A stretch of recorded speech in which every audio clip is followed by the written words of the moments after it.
Hello, everybody, and welcome back to Jeff the Pharmacist. So I was driving in my car, and I heard coming across the radio waves, a pharmacist in an ad about his pharmacy talking about generic Viagra. And if you were in my area and listening to that ad, you might have been doing backflips like Bob Dole did in the 1990s Viagra ad campaign. And it turns out that what he said was half true. I mean, there really is no generic Viagra. So just to let you guys know, if you don't know, a lot of you are highly educated pharmacy patients, but if you don't know, drugs come onto the market and they have a brand name and a generic name, and it doesn't mean that there's a generic available. It just means that the FDA requires a generic name for each medication that comes out. So Viagra is the brand name. The generic name is Sildenafil.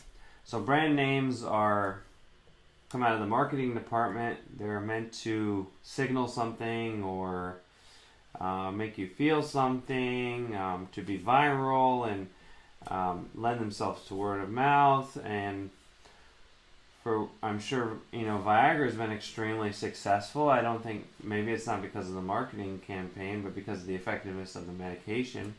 But I think Viagra is supposed to mean victory or vitality or something, and Sildenafil is just the nerdy pharmacy name that we study in school and we use when we look up the medication.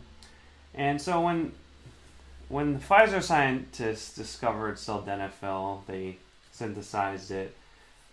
They were looking to treat high blood pressure because the medication relaxes smooth muscles cells, or smooth muscles, and around your vessels there are smooth muscles, and a lot of high blood pressure medications relax those vessels to lower the blood pressure and lower the stress on the heart. So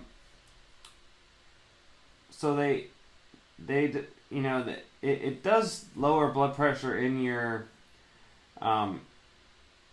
in the vessels in your lungs, probably in your other parts of your body as well, but it's actually used to treat pulmonary hypertension, which is high blood pressure in your lungs, and that's an illness that has a lot of side effects.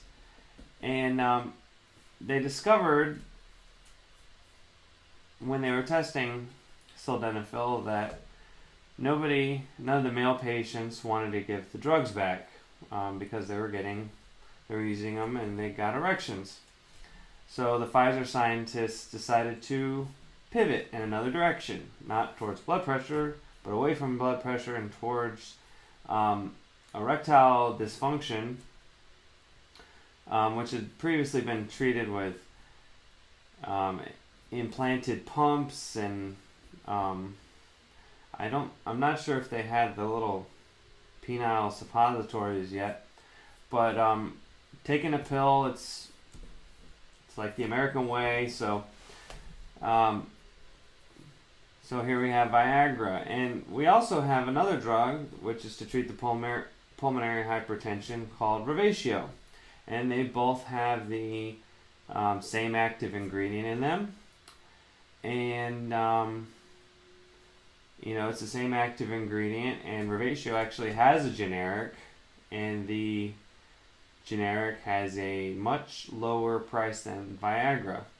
So I did a GoodRx search, and GoodRx has nothing to do with me, but I like the product because you can kind of scroll through it and see what prices are at different places, and it's a good way to kind of get the general price of medication with a discount card, which is, if you saw my other video, it's kind of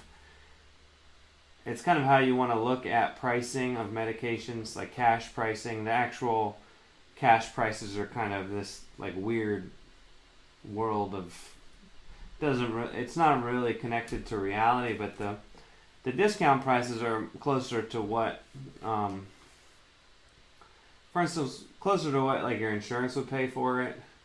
So not always, but it's closer.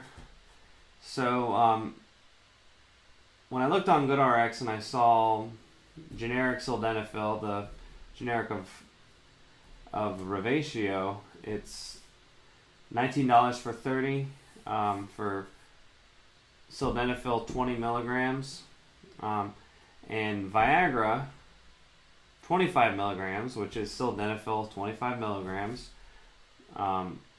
it was $1,900 for 30 25 milligram tablets. So the discrepancy is insane, and the active ingredients are the same. The strengths are different, and they haven't been, like generic Sildenafil 20 milligram has nothing to do with Viagra, but it is the same, active ingredient.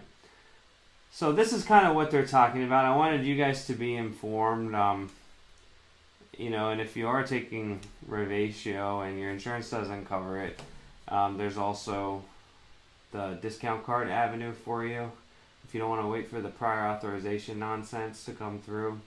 And if you're taking Viagra and you've heard about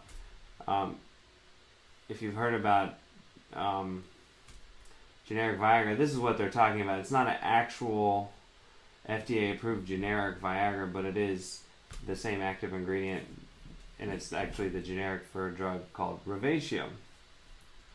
So I hope this kind of clears that up for you. If you have any questions or comments, just put them in the comments section. And I want to thank you for listening to Jeff the Pharmacist. And please like and subscribe to my videos so I can keep the useful information flowing. Thanks a lot.